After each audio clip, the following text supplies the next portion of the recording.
어린이를 위한 성경 레위기. 아빠와 함께 레위기 성경 속으로 여행을 떠납니다. 성경에서 레위기는 어린이뿐 아니라 어른들까지 어렵고 지루하게 느껴져 보통 다루지 않고 그냥 넘어갑니다. 레위기를 그냥 넘어가도 될까요? 당연히 안 됩니다. 왜냐하면 의와 거룩에 대해서 구체적이고 직접적으로 다루고 있기 때문입니다. 책, 이유가 있어서 성경을 읽어요. 레위기 먹는 음식은 아이가 궁금해하는 내용을 묻고 아빠가 대답하는 대화 형식으로 구성해 레위기를 쉽게 이해할 수 있는 동화입니다. 책에서는 레위기 11장의 정한 동물과 부정한 동물의 특징을 그림과 함께 소개하고 동물과 곤충을 영적 돋보기로 자세히 알려줍니다. 아빠와 함께 이유가 있어서 성경을 읽어요. 레위기 먹는 음식을 읽으면 우리 아이들은 레위기가 지루하고 딱딱한 책이 아니라 하나님의 백성으로 구별되어 살아가는 신앙의 원리를 알려주는 소중한 책임을 깨닫게 될 것입니다.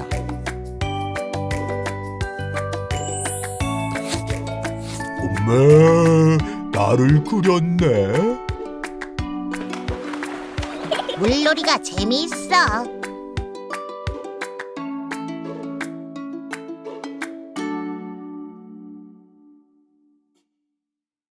먼저 영상을 보시겠습니다.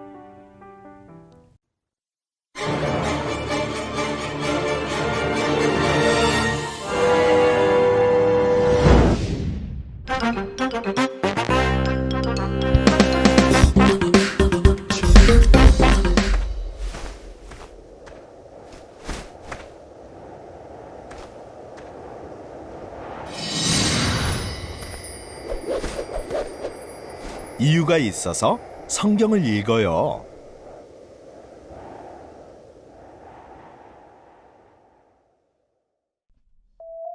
찍찍찍. 안녕. 찍찍. 우리는 친구.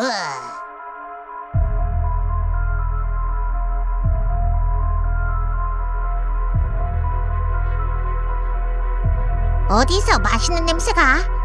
옛날부터 음식을 훔쳐 먹을 때는 찍소리도 내지 말아야 해. 쥐 죽은 듯 살금 살금.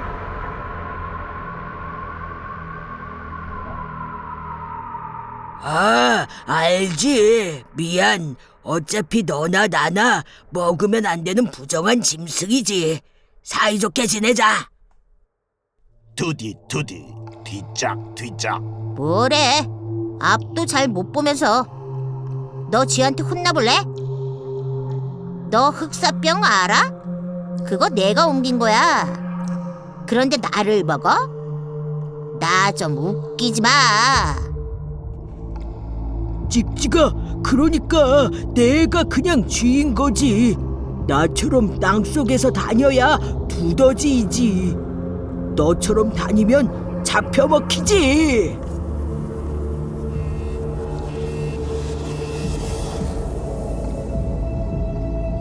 카멜레온, 넌 언제부터 있었지? 아까부터요. 너희들은 아무리 조심해도 잡히면 그걸로 끝이지. 난 잡혀도 꼬리를 자르고 도망갈 수 있어. 내가 한 번은 말이야, 죽을 위기에. 아이고, 깜짝이야. 우와, 쟤 좀 기분 나쁜데? 잡아먹어도 될까? 안 돼. 레온이랑 우리 기어다니는 파충류들은 부정한 동물이라 먹으면 안 돼.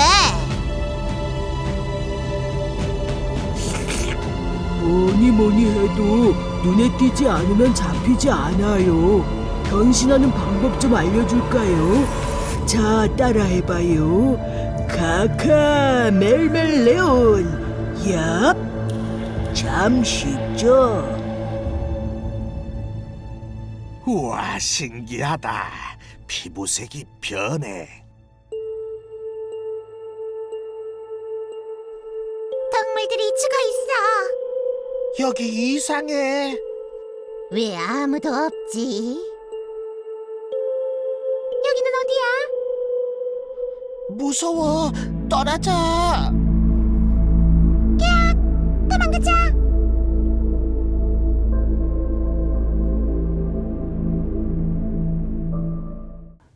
오늘 이제 마지막 시간이 되었습니다. 그동안 먹는 것, 먹지 말아야 할 것에 대해 말씀을 듣고 나니까 그러면 지금도 이 음식법을 지켜야 하는가 이런 물음이 나옵니다. 실제로 신약 시대에 이르기까지 이 음식법은 문자적으로 지켜져 왔습니다. 이를 알 수 있는 대목은 여러분 잘 아는 대로 사도행전 10장에 가면 고넬료 사건이 있지 않습니까? 거기 베드로가 하늘에서 내려온 그릇에 각종 부정한 동물들이 있는 것을 하나님이 먹으라고 하셨는데 그런 속되거나 부정한 것은 먹을 수 없습니다. 그렇게 베드로가 얘기한 것에서 알 수 있습니다. 실제로 이 환상은 이방인들에게 복음이 전파되어야 한다는 당위성을 확증하기 위해 하나님께서 율법에서 정한 먹지 말아야 할 것을 먹으라고 하신 것입니다. 아울러 복음의 시대가 되었고 은혜의 시대가 도래하게 되었습니다. 그래서 더 이상 율법의 규정이 아니라 이제는 복음과 영혼 구원의 관점에서 모든 것을 해석하게 되었음을 선언한 것이라고 할 수 있습니다.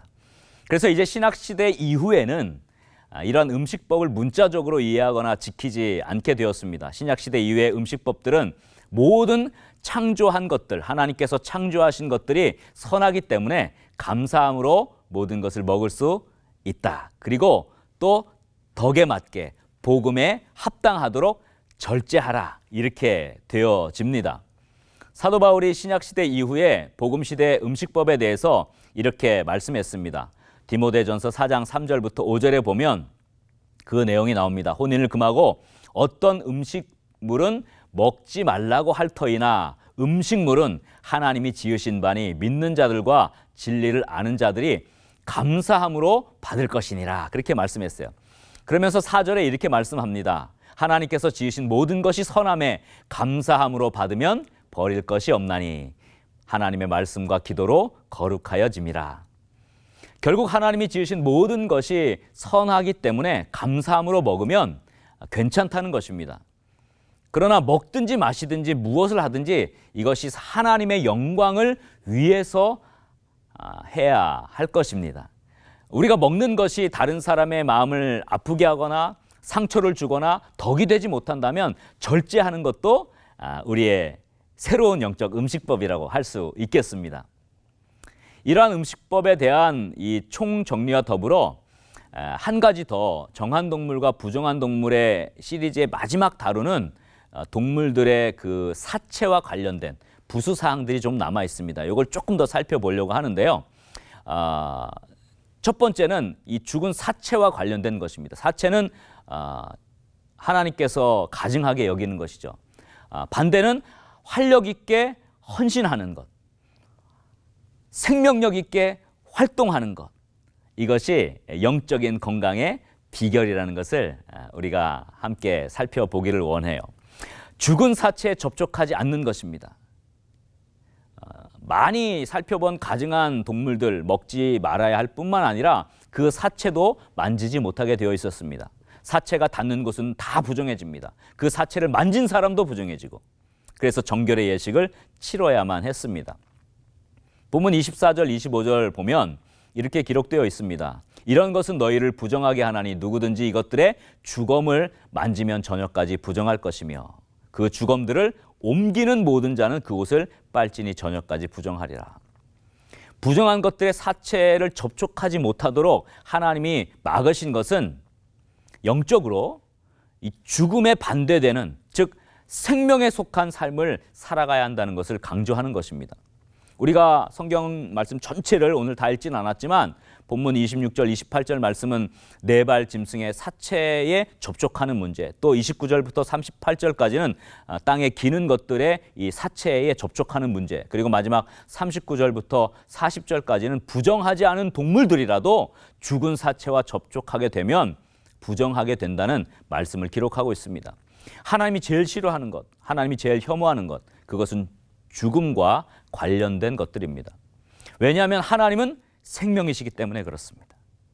하나님이 생명이시고 죽음은 하나님의 속성과 반대되는 것이기 때문에 하나님이 이 사체와의 접촉을 가증하게 여기시는 것입니다. 생명의 근원이신 하나님을 반대하는 것을 상징하는 것입니다. 그러니까 이스라엘 백성들이 어떤 생활 속에서 사체와 접촉하게 될 때 그것을 통해서 매일 삶에서 뭘 느끼는 거예요? 아, 죽음의 증상이 나타나고 죽음의 원인인 죄의 결과가 이것이구나. 그것을 알게 되는 것입니다. 그러니까 반대로 무엇을 생각하게 되죠? 이 사체 접촉하지 말아야지 하게 되면 하나님의 생명의 의지에서 살아가야 하는구나. 하나님, 생명의 하나님을 더 생각하게 되는 것입니다. 이러한 사체에 대한 금기 다음으로 특별히 기는 것에 대해서 추가적으로 가증하게 여기는 것들을 언급하는데 29절부터 31절에 보면 이렇게 말씀되어 있어요. 땅에 기는 길 짐승 중에 내게 부정한 것은 이러하니 곧 두더지와 쥐와 큰 도마뱀 종류와 도마뱀 부치와 육지 악어와 도마뱀과 사막 도마뱀과 카멜레온이라. 모든 기는 것 중에 이것들은 내게 부정하니 그 주검을 만지는 모든 자는 저녁까지 부정할 것이며. 물론 사체에 대한 내용이긴 하지만 그 가운데 좀 기는 동물을 따로 조금 언급한 이유가 있습니다. 대체로 지금 언급된 이 기어다니는 동물들은 집 주변에 서식하는 파충류 기어다니는 동물들이에요. 근데 특징이 있어요. 기어다니다가 발견되면 탁 멈추고 죽은 척을 해요. 그렇죠? 우리 옛말에 쥐 죽은 듯 조용하다 그런 말이 있죠. 쥐가 죽어서 찍찍거리는 소리가 안 들린다는 그런 개념보다는 쥐가 막 하다가 쥐가 음식을 몰래 훔쳐먹다가 누가 딱 나타나면 어떻게 해요? 죽은 척하고 소리를 멈추고 조용히 있다는 의미죠. 그래서 찍소리 말고 가만히 있어. 이게 뭐예요? 죽은 척하라는 겁니다. 쥐 죽은 듯 소리 내지 말라는 것이죠. 성도들 가운데도요. 뭐 이렇게 봉사를 시키려고 하면 갑자기 죽은 척하는 성도들이 있습니다. 뭐 옛날 우리 시체놀이 한다 그런 내용도 있었었는데요. 전형적인 죽음의 증상이 뭡니까? 안 움직이는 거예요. 이런 것들이 기어다니는 가증한 것들의 특징입니다. 죽어있는 영적 사체들의 특징이기도 합니다. 그래서 이렇게 죽은 척하는 동물들처럼 살아서는 안 된다는 것을 성경이 말씀해 줍니다. 걸리면 죽은 척하는 것, 몰래 슬금슬금 다니다가 걸리면 멈추는 것, 안 움직이는 것, 가만히 있는 것들입니다. 생명의 사람들은 반대죠. 생명의 사람들은 뛰어다녀야 됩니다. 발소리가 경쾌해야 합니다. 그래서 제가 우리 교회 성도들에게 말합니다. 교회 올 때는 활발하게 오십시오. 몰래 왔다 갔는지 안 왔는지도 모르게 다니지 마십시오. 힘있게 오십시오. 웃음소리가 좀 나게 하십시오. 발걸음이 좀 힘있게 소리가 좀 나게 하십시오. 그렇게 제가 얘기를 해요. 그게 아름다워요. 봉사하는 것도 마찬가지예요. 열심히 소리를 내며 하나님의 일을 하는 사람이 영적으로 건강하고 복된 사람입니다. 말씀을 들으시는 청취자분들 어떠십니까? 섬기는 교회에서 열심히 소리를 내며 뛰는 축에 속하십니까? 아니면 걸리면 죽은 척하고 안 움직이는 그런 축에 속하십니까? 죽어있는 사체와 같이 무기력하고 무능력한 교인들이 없어야 합니다. 죽은 사체는 더 이상 아무것도 할 수 없습니다. 느낄 수 없습니다. 반응할 수도 없습니다. 죽음의 특징입니다. 죽어있는 크리스찬에게서는 아무런 움직임도 찾을 수 없습니다. 하나님에 대한 열정도 찾을 수 없습니다. 기도합시다. 봉사합시다. 헌신합시다. 아무리 외치고 독려해도 반응이 없습니다. 왜? 죽어있기 때문에. 혹은 죽은 척하기 때문에. 영적으로 기어다니는 것입니다. 죽어있는 것입니다. 저는 교회는요. 왁자지껄해야 된다고 생각해요. 봉사의 뜀박질, 헌신의 뜀박질, 생명력의 소리가 살아 움직이는 그런 역사가 가득한 우리 한국교회 그리고 열방의 모든 교회들이 되기를 간절히 소원합니다. 우리 모든 성도님들 한 분 한 분들이 다 살아 움직이는 것입니다. 열심히 소리를 내고 뛰어다니며 헌신하며 하나님 나라를 아름답게 세워가는 것입니다. 한번 생각해 보십시오. 나는 지금 어떠한가? 죽어있는 상태인가? 시체놀이나 하고 있는 죽은 척하고 있는 영적 상태는 아닌가? 아니면 정말 힘있게 생명력 있게 살아서 움직이고 있는가? 말씀을 좀 정리합니다. 이런 말이 있습니다. 편안함을 추구하면 몸이 망가진다. 그런 말이 있습니다. 여러분 대추나무에 대추가 많이 열리게 하려면 어떻게 하는지 아십니까? 그 대추나무 둥치에다가 염소를 줄로 매어 놓는다고 합니다. 묶여있는 염소는 그 특성상 잠시도 그냥 있지 않습니다. 고삐를 당기고 나무를 흔들어서 괴롭힙니다. 근데 희한하게도 그 대추 나무가 긴장하면서 대추 열매를 많이 맺는다고 해요. 대추 자손을 많이 번식시키려는 필사적인 노력을 하게 되기 때문에 그렇다는 것입니다. 결국 많은 열매를 맺는 것은요, 편할 때가 아닙니다. 힘들 때, 긴장할 때라는 것입니다. 마찬가지로 우리 몸도 똑같아요. 그냥 편히 두면 급속히 쇠퇴하고 질병과 노화에 취약해집니다. 편안함을 추구하는 사람들이 여러분 건강을 많이 잃는 것을 우리는 보게 됩니다. 몸은요, 적당히 긴장을 주고 운동하고 사용해야 건강하게 유지되는 법입니다. 이것은 영적으로도 마찬가지입니다. 영혼을 단련시키고 고양시키는 것에 무뎌지고 편안함을 추구하다 보면 영혼이 약해지고 영혼의 건강을 잃게 되는 것입니다. 코로나19의 오랜 시기를 보내면서 우리가 많이 영적으로 나약해진 것을 보게 됩니다. 영혼을 좀 단련하는 시간들을 많이 잃어버렸습니다. 편하게 영상으로 다 해결하려고 하기도 하고, 또 교회에서 봉사하는 이런 활동들이 없어진 틈을 타서 몸도 편한 것을 추구하게 되었습니다. 그러다 보니 몸도 영혼도 게으름과 편안함 때문에 많이 망가지고 침체되는 것을 경험하게 됩니다. 이런 상태에서는 결실을 하기가 어렵습니다. 삶에도 싱싱함과 활력이 떨어지게 되는 것입니다. 그러므로 이러한 때일수록 더욱 편안함을 내려놓고 영적인 단련에 힘쓰기를 간절히 소원합니다. 인생의 열매, 싱싱함, 생명력, 영적으로 긴장할 때 가능한 것입니다. 어떠십니까? 움츠러들기 쉽고 게을러지기 쉽고 움직이기 싫은 그러한 이 시대를 살아가고 있는데요. 우리 청취자들 한 분 한 분, 우리 믿음의 성도님들 한 분 한 분들이 죽어있는 혹은 죽은 척하는 그런 신앙생활이 아니라 경쾌한 발걸음으로 뛰어다니며 섬기며 헌신하며 생명력 있게 봉사하는 그런 영적으로 강건하고 영적으로 거룩한 삶을 누리는 그런 축복의 사람들이 다 되기를 주님의 이름으로 간절히 소원합니다. 여러분 강의 잘 들으셨죠? 하나님이 제일 싫어하고 혐오하는 것은 죽음과 관련된 것들입니다. 왜냐하면 하나님은 생명이시고 죽음은 하나님의 속성과는 완전히 반대되는 것이기 때문에 그렇습니다. 죽은 사체와 접촉하는 인생은 어떤 것일까요? 혹 죽어있는 사체와 같이 무기력하고 무능력하게 살아가고 있지는 않은지요? 이번 영상을 보시면서 이런 고민을 한번 해보았으면 합니다. 죽어있는 시체 놀이하고 있지 않는지, 아니면 살아서 활동력 있게 움직이고 있는지.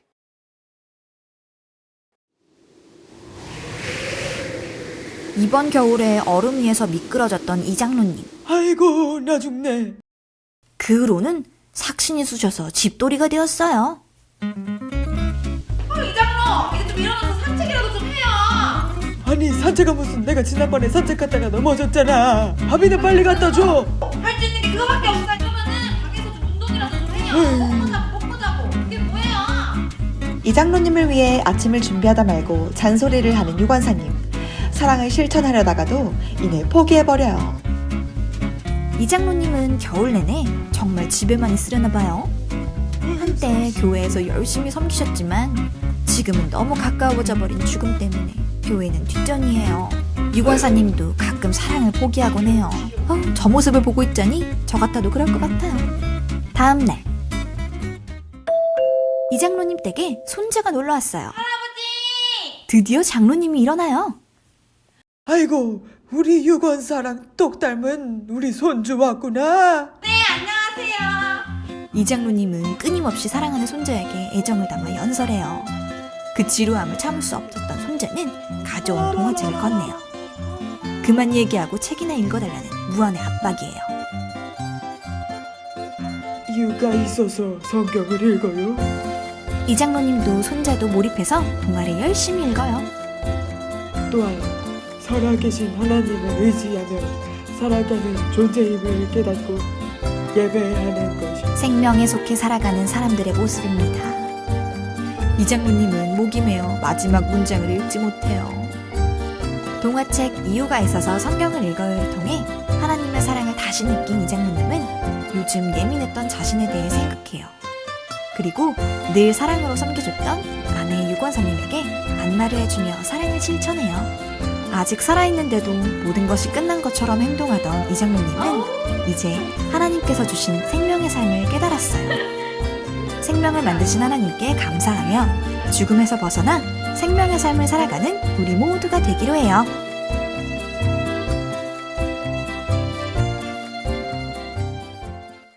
우리는 매일의 삶 속에서 살아계신 하나님의 생명에 의지하여 살아가는 존재입니다.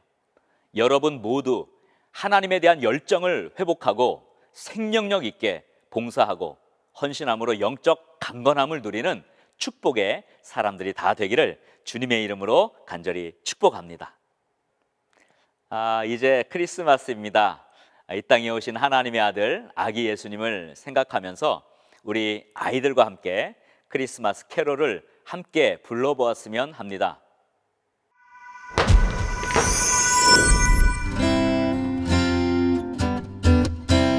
기쁘다 구주 오셨네 난 백성 맞으라 종소리 울려라 종소리 울려 우리 썰매 빨리 달려 빨리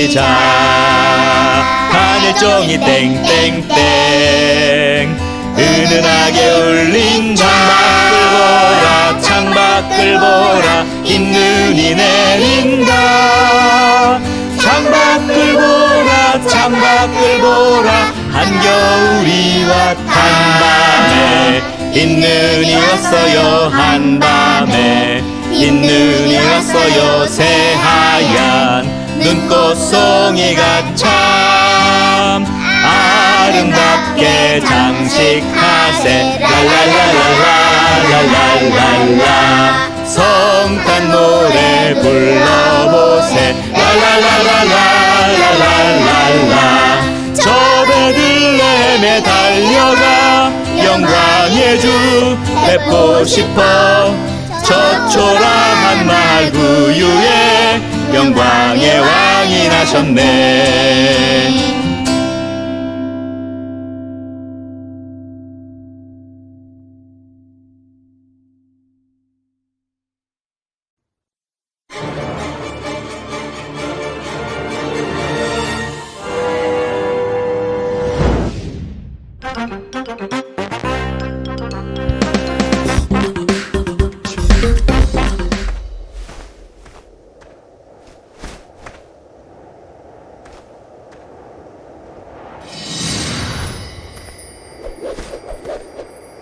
이유가 있어서 성경을 읽어요.